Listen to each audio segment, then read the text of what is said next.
Zëri i rinis. Të dashur dëgjues të radios Ngjallja, jeni në FM 88.5 MHz në Tiranë dhe Durrës, FM 88.7 MHz në Korçë, FM 93.4 MHz në Elbasan, FM 98.7 MHz në Fier. Gjithashtu mund të na ndiqni në faqen e websajtit radiongjallja.org. Në emisionin e sotëm do të flasim për nga vjen sëmundja, të jesh vetvetja, shoqëria një thesar i madh. Si thellon mbuloi dhimbja kudo, sepse unë nis prej vendit të keq. Njerëzia u përujnë dhe nuk duroi më, dhe dagën si vish lopata thyena. Por me dritën edhe qetësinë, do shpërndaj më brenda në vorku, brenda terit të gjithë botës, mesazh do të sjellim takimin ty nor përpara me një shpirt e ujë gjithë na pret. Nga vjen sëmundja. Perëndia e krijoi njeriun që të shijojë gëzimin qellor të përjetshëm. Prandaj dhe e krijoi pa pasione, pa sëmundje, pa dhimbje dhe pa fatkeqësi. Dhe nuk e krijoi vetëm pa pasione, por njëkohësisht e vendosi brenda në parajsën e bukur. Një njeri i bukur në një parajsë të bukur.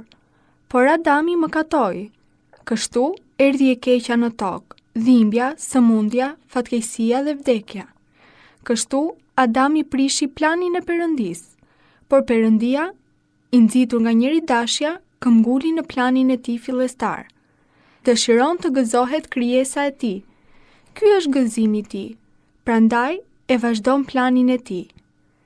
Si? Shkruam tashmë që dhimbja është ilaçi që shëron njeriu e sëmur dhe risjell në parajsë. Domethënë, në këtë tundim, njeriu si shkelës i porosisë hyjnore nuk e shlyen dënimin e tij ashtu si të dënuarit. Kush është ai i dënuar që paguhet shtrenjtë për dënimin e tij? Por me qëndrimin këtu blen parajsën. Me dhimbjen rifiton atë që humbi. Perëndia dëshiron të mirën e njeriut, lumturinë e tij të përjetshme. Kështu, shkaki i së keqes dhe në rastin ton, shkaki i sëmundjes nuk është Perëndia, por mëkati i Adamit. Perëndia nuk krijoi sëmundjen. Perëndia, thot Shën Vasili i Madh, krijoi trupin dhe jo sëmundjen. Perëndia nuk është shkaki i së keqes. Dhe trupi që bëri Perëndia ishte pa pasione.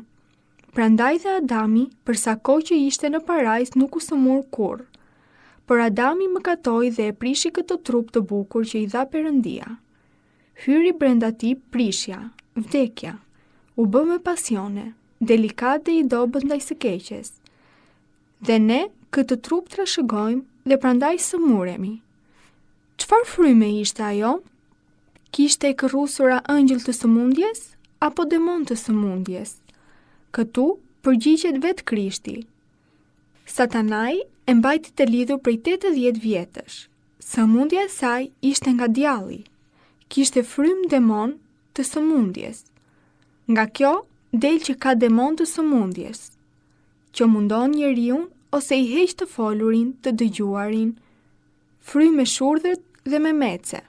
Domethënë, ai që është i sëmur ka frym të sëmundjes, ka demon në trupin e tij? Nëse do të ishte kështu, atëherë sëmundjet nuk do të shëroheshin nga shkenca e mjekësisë dhe nga ilaçet e saj, por nga kisha.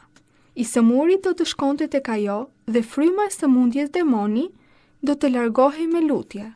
Por, meqenëse se të sëmurët bëhen mirë me ilaçet, kjo do të thotë që të sëmurët nuk kanë frymën e sëmundjes. Largohet demoni me aspirinat apo dhe vitaminat? Sigurisht që jo. Atëherë, ç'është kjo frymë e sëmundjes që e thot Ungjilli i Shenjtë dhe lutjet e kishës? Janë sëmundje që vijnë nga bashkëpunimi demoniak, dhe këto janë rastet e marrjes mësysh dhe të magjisë. Atëherë, i sëmuri ka demon në trupin e tij. Syri i keq. Marrja mësysh është veprim demoniak dhe i sëmuri në këtë rast ka demon në trup. Prandaj bëhet mirë vetëm me lutjet e kishës dhe jo me ilaçet e mjekëve. Me të vërtet, kemi raste të tilla, sidomos te fëmijët e vegjël. Ndërsa ishin të sëmur nga marrja mësysh, i vizitoi mjeku dhe nuk u përmirësua as pak gjendja e tyre. Sa po thirrën priftin që lexoi uratën e marrjes në sysh, menjëherë u shëruan. Magjia. Ka njerëz të këqinj e demoniak, bij të djallit që bëjnë magji për të afërmit e tyre ose që të sëmuren ose që të pësojnë të keqe. Në këtë rast, sëmundja është vepër satanike. I sëmuri bëhet mirë vetëm me uratat e kishës, dhe magjit i zën ata që as rrëfehen, as kungohen dhe as që shkojnë në kishë. Këtu varen dhe mrekullitë që bëjnë veglat e ndryshme të satanait, që mashtrojnë njerëzit. Çfarë bëjnë? Me thirrjen e demonëve sjellin te njeriu ndonjë sëmundje, për shembull paralizë, që ta bëjnë në mirë, përsëri me thirrjen e demonëve, dhe në këtë mrekulli mashtrojnë njerëzit. Por, atje ku mbretëron kryqi i nderuar, mrekulli të tilla mashtrime nuk bëhen dhe po shtërohen mrekullibërësit. I sëmuri ka dhimbje dhe ankth, dhe djallit i pëlqejnë shumë gjendje të tilla. Nëpërmjet këtyre, pra dhimbjes dhe sëmundjes, e ka më të lehtë të hyjë te njeriu dhe të mundojë shpirtin e tij. Përpiqet t'i turbullojë mendjen dhe ta zhytë në dëshpërim, në humbjen e shpresës, në një mënyrë dinake dhe mashtruese, dhe si përfundim të vjedh shpirtin e tij. Me një fjalë, fryma e sëmundjes është një vigjilencë. Krishti i tha gruas së korrusur që kishte frymë të sëmundjes: "O grua, ti je i liruar nga sëmundja jote." Ç'kuptim ka këtu fjala frymë?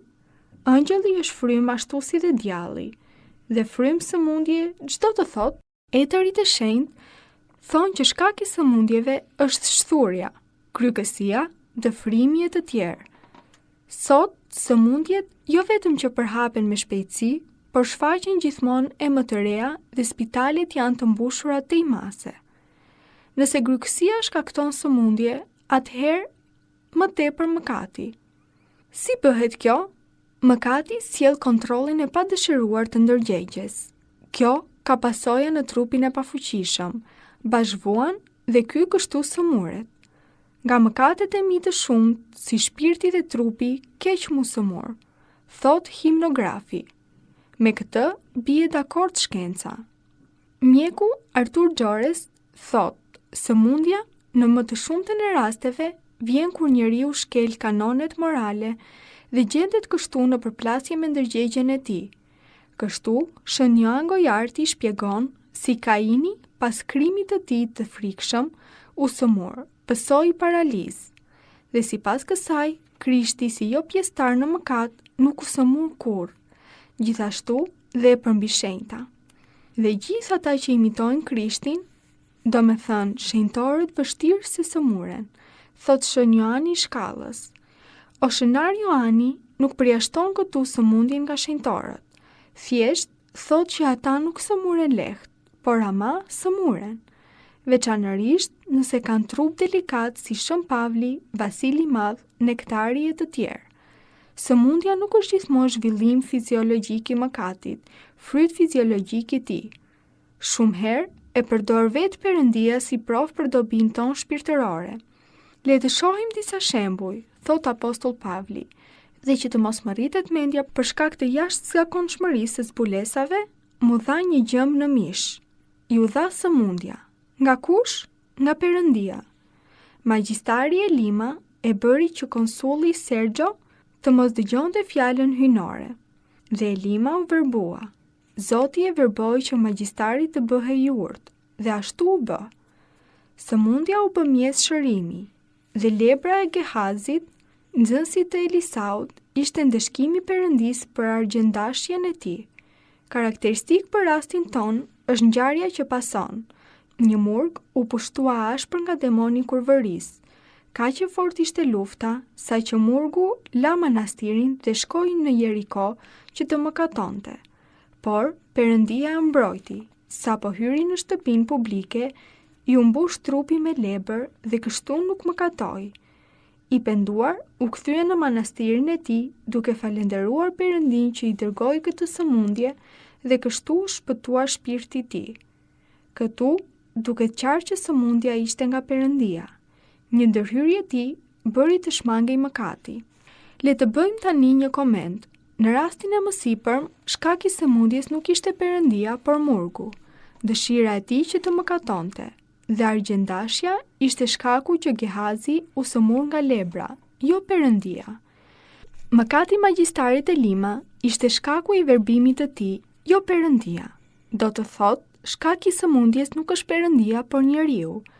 Ashtu si shkaki i operacionit nuk është mjeku, por sëmundja. Perëndia nuk është shkaki të këqijave. Mjeku nuk vendos sëmundje në trup, por e nxjerr atë nga trupi. Perëndia, mjeku i vetëm i shpirtrave dhe trupave tanë, nuk vendos në shpirt të keqen me sëmundjen, por e heq të keqen mëkatin. Djalli përdor sëmundjen. Nga njëra anë e bën njeriun të vuaj sa i mundon të demonizuarit dhe sa gëzohet për këtë. Nga ana tjetër e bën njeriun të inatoset dhe në inat e sipër në dhimbjen e tij blasfemon Perëndin. Njerëzit që jetojnë në botë i tundon demoni i inatit dhe shumë herë ai blasfemis dhe madje e mohojnë atë. Klasik është rasti i Jobit. Djalli e tundoi me sëmundjen e frikshme të lebrës që ta hidhte në mëkat, të blasfemonte Perëndin dhe ta mohonte atë. Perëndia është sundues i gjithçkaje dhe jo krijuesi së keqes. Do të thotë, asgjë nuk është e rastësishme. Të gjitha bëhen me miratimin e Perëndis, të gjitha janë dëshira e tij. Etërit e shenjtë dallojnë dy lloj dëshirash, sipas pëlqimit dhe sipas lejimit. Sipas pëlqimit është çdo gjë që vjen drejt për drejt nga Perëndia. Të tilla janë mishërimi i birit të tij, pendimi një mëkatari, falja e mëkateve tona, shpëtimi ynë, dhe çdo gjë që bëhet sipas pëlqimit e gëzon Perëndin, për shembull, pendimi i mëkatarit. Sipas lejimit të tij është çdo gjë që nuk vjen drejt për së drejti prej tij. Të tilla janë të gjitha ato që bëhen nga ne, me nxitjen e Satanait, do të thotë mëkatet, dhe gjithë ato që shkakton Satanai, sëmundje, vuajtje dhe gjithë mundimet. Këto, sipas lejimit, nuk e gëzojnë Perëndin. Perëndia nuk gëzohet kur vdes njeriu. Të njëjtën gjë mund të themi që edhe kur njeriu vuan, nuk gëzohet Perëndia. Perëndia, të gjitha këto mëkate, vuajtje dhe mendime, i lejon ose për të mirën tonë si prova, ose që të mos dhunoj lirin ton, që ai vetë na e dhuroi. Në dëshirën sipas lejimit, varet dhe mëkati. Nga ato, sipas lejimit, disa janë në varësi të providencës hyjnore dhe disa jo. Janë në varësi të providencës hyjnore gjithë ato që ne i sundojmë. Gjithsa janë me dëshirë, gjithsa kanë lidhje me lirin ton. Për shembull, mëkati nuk është për kujdesje Perëndis, gjithashtu as ferri. Dhe prandaj, tek e keqja Perëndia nuk është prezente, nuk bashkëpunon. Thjesht e shikon, e vëzhgon, ashtu siç shihte rënien e djallit. Unë e shikoj Satanain, që po binte nga qielli si rufe. Unë e shikoja Satanain, që po binte nga qielli si rufe. Por, nëse dëshiron, e pengon të keqen, e ndalon, e zhduk, sepse është Zoti i gjithësisë. Si Perëndi i gjithfuqishëm, mund të zhduk një herë për gjithmonë të keqen, mëkatin. Kështu, e mira do të bëhej nga dhuna, dhe njëkohësisht nuk do të ekzistojë më liria që ai vetë na dhuroi. Si përfundim, të mirën do ta bënte vetë Perëndia, por ai dëshiron që të mirën ta bëjmë ne, vetë ne. Madje, jo nëpërmjet dhunës, por nga zemra dhe nga liria. Krishti, si i gjithfuqishëm, në prezencën e tij në tokë, mund t'i bënte të gjithë njerëzit që të besonin tek ai, të mos kishte asnjë armik, por vetëm miq, të mos kishte jo besimtar, por vetëm besimtar që i faleshin. Nëse zbulonte madhështinë e tij hyjnore, hyjninë e tij, ashtu siç u bën në malin Tabor, ku vetvetiu nxënësit e tij i ranë në gjunjë dhe ju falën. Ashtu siç do të bëhet gjatë ardhjes së tij të dytë, atëherë kur të gjithë do t'i falen dhe do ta besojnë atë, por nuk e bëri, sepse dëshironte që të gjithë ata që do ta besojnë lirshëm pa dhunë. Kjo gjë është për gjithmonë.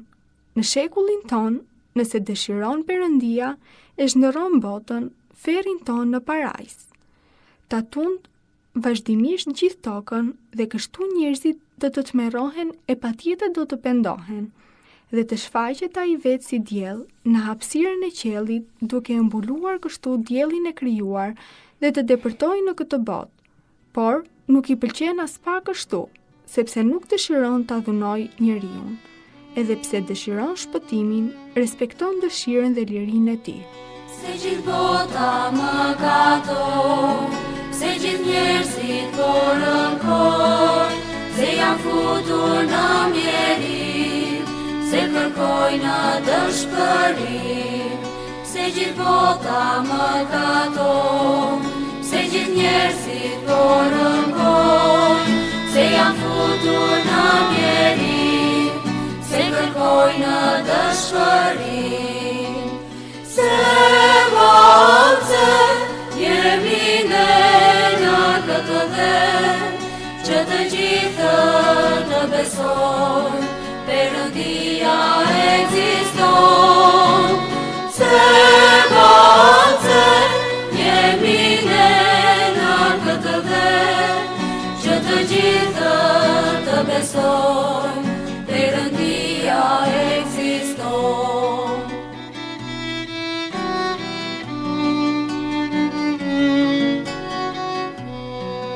Vallë jemi të Krishtit, se mërira me të tjerë, se gabime pa kuptim, se të futim i dërim. Vallë jemi të Krishtit, se mërira me të tjerë, se gabime pa kuptim, se të futim i dërim. Se voce jemi ne në këtë dhe, që të gjithë të besojnë, Perëndia ekziston. Se voce jemi ne në këtë dhe, që të gjithë të besojnë, Perëndia ekziston.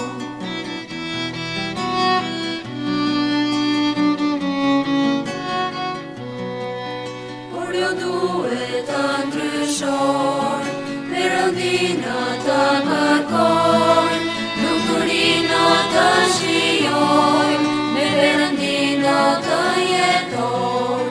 Por ju duhet të ndryshojnë, Perëndinë të kërkojnë, lumturinë të shijojnë, me Perëndinë të jetojnë. Se voce jemi ne në këtë dhe, që të gjithë të besojnë, Perëndia ekziston.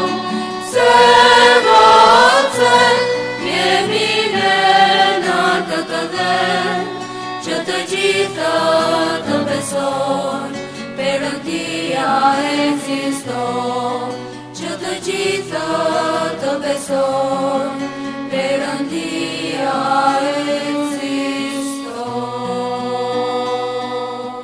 Të jesh vetvetja. Shpesh herë në subjektin e filmave që na tërheqin, kur personazhi kryesor gjendet në një situatë të vështirë, miku i tij i ngushtë e këshillon: "I vetvetja." Në këtë moment, si me magji zgjidhet gjithçka dhe filmi mbaron me një fund të lumtur. A është kaq e fuqishme të qenurit vetvetja? Nëse po, si mund të arrijmë ta përvetësojmë plotësisht këtë vetvete? Nëse vendosim që të kthehemi drejt vetvetes, ku duhet të kërkojmë? Si mund të bindemi që gjetëm atë që kërkonim? Le ta analizojmë pak më thellë këtë çështje. Fjala vetvete të drejton që të kërkosh brenda vetes tënde, në brendësi të ndjenjave dhe perceptimeve njerëzore. Pasi të futesh brenda vetes, kupton se ekziston një qendër nga e cila përpunohen informacionet dhe dalin të dhënat, në bazë të cilave i jepen gjithçënies tënde impulset që do të karakterizojnë lëvizjet. Kjo qendër është e quajtur nga shkenca e psikologjisë si logjik, e cila përbën pjesën më të lartë të mendjes dhe nga dogmatika ortodokse si fryma, që përbën pjesën më të lartë të shpirtit. Ndryshimi midis dy përkufizimeve është se vendodhja sipas burimit të parë qëndron në mish. ndërsa sipas burimit të dytë, qëndron në frym. Ndodh që edhe kur duket se kemi zbuluar përfundimisht qendrën e kontrollit të qenies tonë, përsëri e kuptojmë se ende nuk kemi gjetur vetveten. Ajo nuk është e fshehur në ndonjë skutë të errët, thellë në brendësinë tonë. Përkundrazi, ajo qëndron e shfaqur përpara nesh. Mjafton të kemi guximin ta shohim atë drejt në sy. Këtu qëndron edhe një nga pikat më kryesore të eksplorimit të vetes tonë.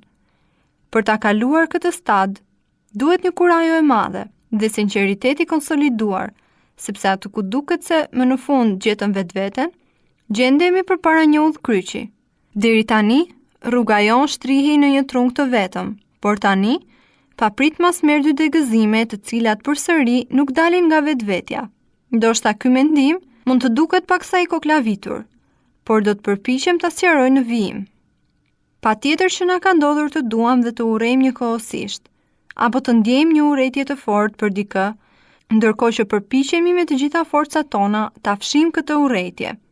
Patjetër që kemi një dëshirë të madhe që si të rinj ortodoks të jetojmë pranë Krishtit dhe kishës së tij, ndërkohë që si të rinj jemi të prirur drejt përjetimit të përvojave të reja, që ndoshta edhe mund t'i kalojnë kufit e asaj çka ne besojmë. Patjetër që si njerëz tërhiqemi nga mesazhet pozitive të paqes, dashurisë, sinqeritetit, vllazërisë, unitetit, ndërkohë që shumë lehtë mund të përfshihemi në situata si zënka, urrëtie, mashtrime, armiqësi dhe përçarje. Të gjitha këto shtysa vijnë nga brenda nesh. Por cila anë përfaqëson vetveten? Jam unë ai që urren apo jam unë ai që do? Jam unë ai që rri afër Krishtit dhe kishës së tij, apo ai që do të largohet prej shpëtimtarit? Jam unë ai që përpiqet të pranoj virtytin, apo ai që pajtohet me pasionin? Këtu qëndron habia, sepse më duket se të gjitha dalin nga vetja. Por a e përfaqësojnë të gjitha vetveten?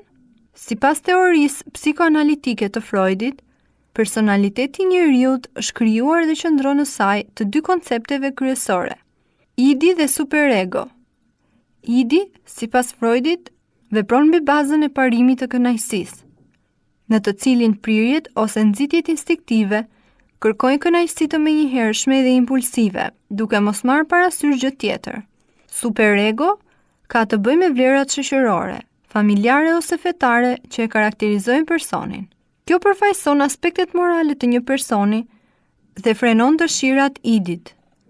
Në fund, Freudi ja jep egos të drejtën që të ekuilibrojë shtysat që vijnë nga këto dy forca të kundërta të individit. Le të kalojmë tani në dimensionin ortodoks dhe le të shohim se ç'është shpjegim na jep Shkrimi i Shenjtë në lidhje me çështjen tonë. Duket se apostoll Pavli, shumë kohë më para, vë në dukje atë që Freudi e paraqet me një terminologji të ndryshme, sepse mishi ka dëshira kundër frymës, dhe fryma ka dëshira kundër mishit, dhe këto janë të kundërta me njëra tjetrën, që ju të mos bëni ato që dëshironi. Vargje të tjera të ngjashme që shpjegojnë ndryshimin midis ligjeve të mishit dhe të frymës, mund të gjejmë duke studiuar letrat e tij. Libri i Hy frymëzuar na sqaron edhe një herë atë që më sipër e pam ta shpjegonte psikologjia, se vetvetja e njeriut përbëhet nga dy faktorë të kundërt, në dëshira dhe destinacione. Destinacionet janë diametralisht larg dhe ndodhen në ekstremet e vijës ontologjike të njeriut. Shkrimi i Shenjtë na vë në dieni gjithashtu se dëshirat e frymës të çojnë në shpëtim, ndërsa ato të mishit në shkatërim, sepse po të rroni sipas mishit ju do të vdisni. Por nëse me anë të frymës i bëni të vdesin veprat e trupit, ju do të rroni. Shën Joan Gojarti, duke dashur të na ndihmojë në zgjidhjen e dilemës tonë, na udhëzon se si mund të shkojmë drejt kësaj fryme, duke u shprehur në fjalimin e tij mbi zanafillën. Nëse ne i vdesim këto pasione në mënyrë që të mos veprojnë më mbi ne, atëherë mund të marrin frytet e Shpirtit të Shenjtë. Më lejoni t'ju jap një ilustrim të thjeshtë që i plotëson shembujt e mëparshëm. Para pak kohësh, dëgjova nga një i njohuri im një fjalë shumë të rëndë që më drejtohej mua. Njëherë mendova se si ishte e mundur që kjo fjalë fyese të dilte nga goja e tij. Nëse unë do të kisha zgjedhur të isha vetvetja sipas mishit, atëherë do ta prishja një herë për gjithmonë miqësinë tonë. por nëse do të zgjidhja të isha vetvetja sipas frymës, atëherë mua do të më duhej ta falja atë. Është i vërtet fakti se njerëzit tërhiqen lehtësisht drejt të keqes, sepse është më lehtë të bësh të keqen për të përmbushur interesat personale, sesa të përpiqesh për një të mirë të përbashkët. Ky fakt nuk përjashton tendencën e brendshme të njeriut, zërin e ndërgjegjes që thërret dhe kontrollon çdo veprim, sepse njeriu ka etje për të kthyer në gjendjen e tij të mëparshme, kur për të ishte e mundur të bisedonte çdo ditë me Perëndin. Rogersi, përfaqësuesi kryesor i psikologjisë humaniste, në trajtimin e tij personal që i bën jetës, shpreh idenë se çdo person ka nevojë të lindur për një vetë imazh personal pozitiv, si dhe të krijojë një imazh pozitiv kundrejt të tjerëve. Sipas Rogersit, individi përpiqet të funksionojë në mënyrë të plotë në jetën e mirë. Kur individi zhvillon sensin e jetës së mirë, ai ose ajo do të provojë një ndjenjë lirie. Le të jemi pra vetvetja, sepse vetëm atëherë, duke qenë të vetëdijshëm mbi hapat që do të hedhim, do të ndiqemi nga garancia e suksesit mbi qëllimin që i kemi vënë vetes. Le të zgjedhim destinacionin ton dhe në bazë të kësaj zgjedhjeje të vendosim që të jemi vetvetja që ne duam të jemi dhe jo vetvetja që duan të na diktojnë të tjerët. Kërkoni së pari mbretërinë e Zotit dhe drejtësinë e Tij. Dhe gjithdo gjëra do shtohen tek ju. Alilu, aleluja. Kërkoni dhe do t'ju jepet. Kërkoni dhe do ta gjeni. Trokisni dhe do t'ju hapet. Alilu, aleluja. Lutu dhe prit se përgjigje do të kesh. Kërko se do ta gjesh. E trokice dera do t'hapet për ty. Alilu, aleluja. Shoqëria një thesar i madh. Janë të shumta problemet të cilat përballojnë të rinjt në ditët e sotme. Një nga më të mprehtat është dhe çështja e shoqërisë. Duke u rritur çdo ditë edhe më shumë, duke u bërë më përgjegjës e më serioz për jetën, ndjehet nevoja për të pasur një shok. Të mirë janë më të mëdhenjt, prindrit, mësuesit, kushërinjt, por gjithkush do të ketë bashkëmoshatarin e tij, dikë të njëjtë me të, me të cilën mund të komunikoj lehtë, të bashkëbisedoj, të luaj dhe t'i hap zemrën. Do një shok të mirë, të dashur dhe besnik. Prezenca e një njeriu të tillë sjell një gëzim dhe siguri. Sokrati thoshte se, nga të gjitha gjërat më e rëndësishmja është shoku i mirë dhe i vërtet. Por si mund ta gjejë dikush këtë thesar? Kjo është një çështje ndërlikuar dhe prandaj është e rëndësishme që kësaj teme t'i kushtohet vëmendje. Nga përvoja ime personale, dua të them se shoqëritë që formohen në moshën e re janë të çmuara, por edhe shumë të rrezikshme. Ndoshta dikush mund të pyes pse që janë të rrezikshme. Shoku ndikon në formimin e karakterit ton. Dhe nëse nuk ka sjellje të mirë, pak nga pak na tërheq edhe ne në shoqëri të keqe. Shumë vende të botës kanë proverba të ndryshme në lidhje me anë të së cilës theksojnë këtë të vërtetë. Si për shembull, më thuaj se cilin shok ke, të them se cili je. Mëson dhe ai të çaloj. Shoqëria e keqe të shpije në gremin, e shumë të tjera. Shumë prej jush mund të mendojnë se i njohin mjaft mirë shokët e tyre, por duhet të kuptojnë se në shoqërinë tonë nuk është gjithmonë i dukshëm rreziku. Shumë nga ju shkoni dhe bëni shoqëri me persona të cilët duken të këndshëm dhe ju trajtojnë si të rritur, duke ju joshur me gjëra mëkatare. Papritur, atje merrni dhe kafshimin e gjarprit. Ezopi, në përradhat e tij, tregon se një fshatar i cili mbillte arën e tij me grur, ankohej se arabelat çdo vit i vidhnin 1/3 e ushqimit. Por një vit vendosi që të linte leqe në të gjithë arën për të kapur keqbërësit. 3 ditët e para, fshatari kapi 5 harabela dhe i futi në një kafaz. Ditën e 4, pase në leqe, po përpëlite një zog i vogël. U afrua pranë dhe pa një gushkuq i cili po përpiqej të çlirohej. Fshatari e vendosi gushkuqin bashkë me të tjerët. Gushkuqi filloi që t'i lutej dhe t'i shpjegonte se nuk kishte ardhur në arën e tij për të ngrënë grurin, por thjesht ai ishte shok me harabelat. Por fshatari ishte i prerë. Ty të kapa së bashku me keqbërësit dhe do të vuash të njëjtin dënim me ta.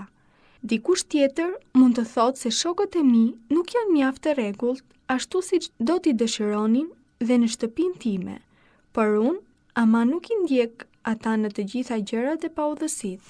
Jam mjaft i Zoti sa të mos lejoj të tjerët të më tërheqin prej hunde. Këto shprehje shpesh herë janë justifikime për të mbuluar pa aftësinë tonë. Jeta dhe shoqëria ndikojnë në jetën tonë nga dita në ditë.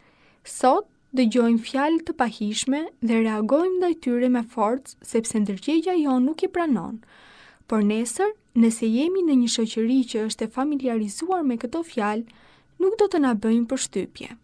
Ndërsa një i tretë mund të reagojë me një mënyrë që është shumë në modë, sidomos për ata që kanë respekt për të tjerët, duke thënë, në vend që të ndikoj tjetri tek unë, do të përpiqem unë ta kthej në rrugë të drejtë. Natyrisht, ky fakt nuk mund të përjashtohet, por duhet të kuptojmë që të mund të realizojmë këtë qëllim, kjo varet nga fuqia e karakterit ton dhe në të njëjtën kohë nga fuqia e keqdashjes së njeriut. Kur sjellja e ndonjërit prej shokëve tan në fillim është e mirë, por më vonë ndryshon, atëherë ndikimi ynë mund të jetë pozitiv, por është mjaft e vështirë që të ndikojmë në sjelljen e një grupi të madh shokësh. Është me rëndësi që të theksojmë se nëse përpiqemi 1, 2, 3 ose më shumë herë për t'i ndrequr të tjerët, pas një farë kohe është e pakuptueshme që të insistojmë. Kam dëgjuar shpesh të rinj që të thonë se preferojnë shoqërinë e keqe në mënyrë që t'i kthejmë dhe të tjerët në rrugë të drejtë. Kjo ide është qesharake. Shumë më lehtë 2 ose 3 persona tërheqin dikën në të tatëpjet se sa një i vetëm ata në malore. Kjo ndodh për të vetmi fakt se rënja është më e lehtë. Provoni të keni 2 mollë, një të mirë dhe një të kalbur, ose 3 të mira dhe një të kalbur. Vendosini ato së bashku. Kush do të jetë përfundimi? Edhe pse të mirat janë më shumë, ato do të kalben. Janë disa pyetje të cilat duhet të kemi parasysh për zgjedhjen e një shoku. Fatkeqësisht, disa zgjedhin shokun për interes dhe për të fituar lavdi. Për shembull, ka makinë, motorë të tjerë. Ju bëjnë këtyre personave qejfin, ju servilose për të treguar që kanë lidhje me njerëz të mëdhenj dhe me influencë. Bëjnë çfarë thon ata, pa ju aprishur qefin.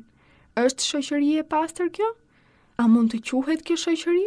Kjo sjellje është një veprim i ulët dhe mashtrues, por në të shumtën, shoqëri do të thotë një bashkim reciprok mendjesh dhe shpirti dhe jo në nështrim të njërit ndaj tjetrit.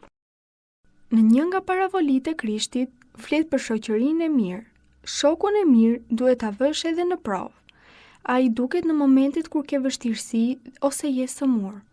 Ezopi tregon se një herë ishin 2 shokë, të cilët po esnin në një pyll të dendur. Papritur ju del para një ari. Njëri nga djemt, i cili ishte dhe më i fuqishëm në moshë, ngjithet në pemën më të afërt, ndërsa shoku nuk mundi të ngjitej, u shtri barkas në tokë. Ariu i vajti pranë djalit të shtrirë, i mbajti erë në kokë dhe u largua duke menduar se që i vdekur. Çfarë të pëshpëriti Ariu në vesh? Pyeti djali që kishte hipur në pemë. Më tha se shoku i mirë njihet në kohë të vështira, ju përgjigj tjetrit. Disa nga shoqëritë e njerëzve të ndryshëm kanë mbetur në histori. Davidi me Jonathanin tek dhjata e vjetër, asnjë zili nuk e lëkundi shoqërinë e tyre. Jonathani e pranoi Bariun dhe e përkrahu atë. Dhe Davidi, nga ana tjetër, kur nuk harroi miqësinë e tij, sidomos pas vdekjes së tij. Mori pranë tij djalin Sakat të Jonathanit dhe nderoi gjithë fisin e tij. Shën Vasil i Madh dhe Shën Grigor Teologu.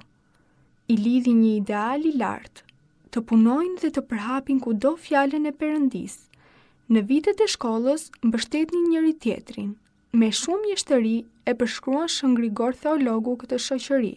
Një vepër kemi që të dy, ndjehemi si një shpirt, megjithëse jemi dy trupe. Përpiqemi që të dy, jo thjesht se kush do ta marrë medaljen i pari, por përparimi i njërit është gëzim edhe për tjetrin. Shoqëria e shenjtë i bëri që të dy të zhvillonin me shumë aftësi dhe karakterin e tyre. Shoqëria e shenjtë i bëri që të dy të zhvillonin më shumë aftësi dhe karakterin e tyre. Një fjalë urtë popullore thotë se nëse ke një shok besnik, çatia e shtëpisë mban më shumë. Nëse do të bënit një analizë të shokëve tuaj, duke i krahasuar me ato që tha më sipër, do të jeni në gjendje të kuptoni nëse shokët tuaj i plotësojnë kriteret e një shoqërie të vërtetë. Dikush mund të pyesë se nëse nuk i plotësojnë, çfarë duhet të bëj? Nuk duhet të nguroni që të bëni rifreskimin e shoqërisë suaj. Kjo gjë mund të mos jetë e lehtë sepse mund të keni vite të tëra me një shoqëri. Nëse do të shihni se kjo shoqëri fshe rreziqet që përmendëm më lart, duhet ta presim sa më parë. Përpara se ajo t'ju dëmtojë më shumë, njerëzit me të cilët duhet të bëjmë shoqëri, duhet i kërkojmë pikë së pari mes atyre të rinjve që janë miq të Krishtit, sepse ata janë miq shprestar, të moralshëm dhe me frikë Perëndie. Miqësi do të thotë dashuri, vetmohim dhe sinqeritet. Pra, bëni kujdes me persona të cilët zgjidhni për shok, mos të jeni si përfaqësor. Para se të zësh një shok, ndalo, peshoje, analizoje mirë. Pastaj qëndroi besnik deri në fund.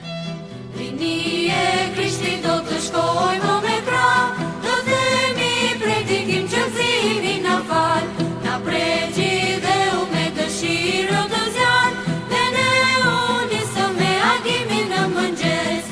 As që nuk na ndalone, as fortuna dhe as gora, edhe Krishti është bashkë me ne, shokëzimi. Ky ishte edhe emisioni për ditën e sotme.